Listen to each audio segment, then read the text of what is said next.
භගවද් ගීතාවේ 13 වෙනි අධ්‍යාය ක්ෂේත්‍ර ක්ෂේත්‍රඥ විභාග යෝගය දෙවෙනි ශ්ලෝකය.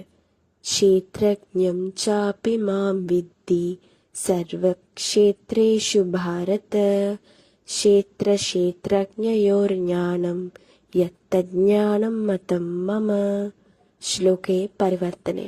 අහෝ ಭಾರತ, සියලු ක්ෂේත්‍රයන්හි ක්ෂේත්‍රඥයා මා ලෙසද දැනගන්න.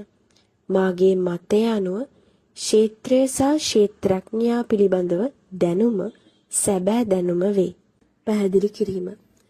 අපි සාගරය සහ එහි රළ දෙස බැලුවොත් සෑම රළක්ම විශේෂ වන අතර එය ඉහළට නැගී පහළට වැටේ සහ එය විවිධ හැඩයන් සහ ස්වරූපයන්ගෙන් යුක්ත වේ. මෙම රළ ක්ෂේත්‍රයන්ට සමාන වේ. කෙසේ වෙතත් සාගරය යනු සියලු රළවල මූලාශ්‍රය සහ පදනම වන අතර එය ජලයේ තනි විශාල විස්තරයකි.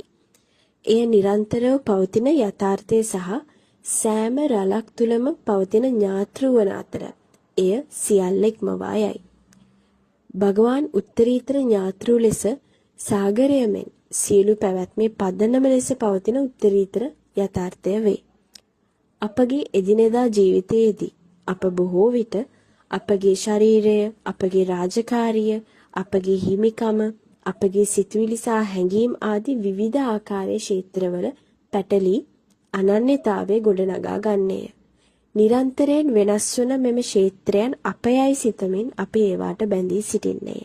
කෙසේ වෙතත් සැබෑ ඥානය අපට වඩාත් ගැඹුරින් විමසීමටත් මෙම සියලු අත්දැකීම් නිරීක්ෂණය කරන නොවෙනස් වන සවිඥානය වන ක්ෂේත්‍රය දන්නා තැනැත්තා අප තුළම හඳුනා ගැනීමටත් අපට ආරාධනා කරයි. මෙය අවබෝධ කර ගැනීම සැබෑ ප්‍රඥාව වේ.